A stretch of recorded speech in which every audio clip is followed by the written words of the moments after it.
thinking, Chewbacca's gotten uglier. Hello, my name is Adam Dorr, but as you can tell by the pimples, you can also call me Chewbacca-knee, or alternatively, Mummy's bravest boy. I quite like that one too.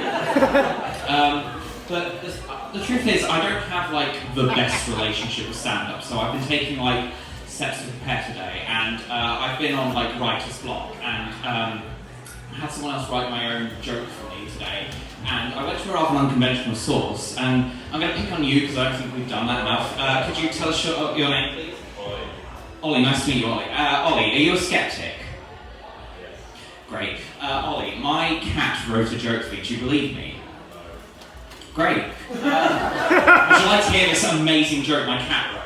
Yes. Yeah. Meow, meow, meow, meow. Yeah, it's a bit shit, yeah.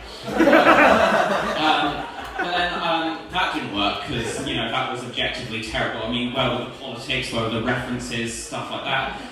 So I went to the news. Now, I'm a little bit behind on the news, but have you heard what they've been saying about Rolf Harris? I don't believe it myself. I mean, I think he might be innocent. Fair. But then I just decided to have lunch as well, because, you know, but then I got butterflies in my stomach, shouldn't have eaten those caterpillars. And then I decided to make myself a nice vegan sandwich, and I thought, man, it's really good this cow has the same morals that I do. But yeah, anyway, I've also been working on my delivery, because people have recently said that I always sound like a multiple choice exam, which I thought was A, rude, B, unacceptable, and C, you know what, fair enough.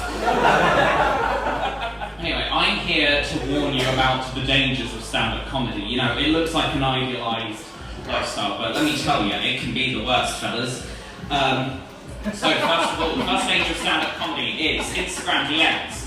Now, I've recently had a middle-aged old lady slide into my DMs, and not in the sexy way. I know, I'm sorry to disappoint, it's unbelievable.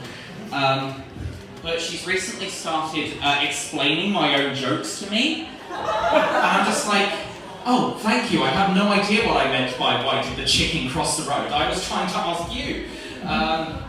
But there's a really fun story behind this, and the other day I posted something really stupid that I had stolen. That's why you don't steal jokes, by the way. And it was something along the lines of, salt isn't the tastiest rock, I bet the elites are hiding from us. And she accused me of spreading misinformation and being reckless. I'm like, okay, I guess I'm the Andrew Wakefield of the beach then. Yeah, that was that.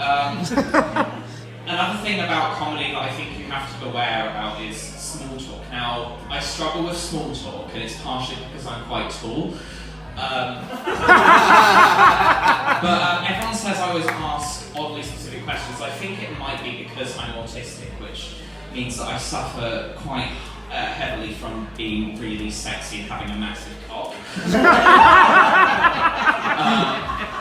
But I thought I'd just prove that this series is bullshit, and I asked very, very easy questions. So who wants to be picked on?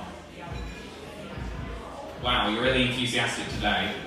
You, I don't know you. Hello. Hello, Harry. Harry, what's your name?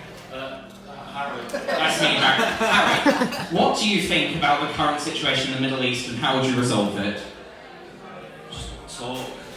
Great. I'll ask another question. Anyone else want to be picked on? Come on, I just want a light chat. Look, I'm only going to ask you easy questions like, do you think that politicians should reveal their tax returns? Come on, people. Another thing is, do you ever feel like you haven't got enough funny anecdotes? You know, when you're like telling jokes and you're running out of all like the funny ones. Like, I can't tell you like the relatable time I did this in secondary school, how crazy it was. I have to move on to like actual fucking trauma that I haven't processed. Like in my first, like the other day I was like writing a set and I was like, hey, let's tell them about the time 7-year-old me discovered suicide. But like, it's not the only time I've done a set like that. In fact, like my first ever set, I told like quite a traumatic story, and it was about the time. It wasn't too bad actually, you know, just someone threatened to murder me. Yeah, that's what I thought at the time too. But essentially what happened is there was this like Nazi landlord, and this was around the time I say Nazi, I don't know, he's not here. So anyway, this guy threatened to murder me after an argument with Dad because I'm disabled, and I was really shocked at the time because I'm disabled, like, have you met me? I am quite loathsome without being disabled, like, I am objectively fucking scum. I'm a film student. Film students are the fucking worst. Hey, have you heard of this indie filmmaker called Quentin Tarantino? I think you might like him. Another thing about stand-up is, I don't know if any of you know this about me, but I used to write poetry, and the poetry to comedian transition is quite hard, and in order to, like, I've quit now, and I decided to celebrate by writing a poem. I now just tell, like, sad stuff, but in a funny way, so nothing has changed, really. As you can tell, I am extremely prepared. What else do I have written down? Talk amongst yourselves. That joke has been told today already.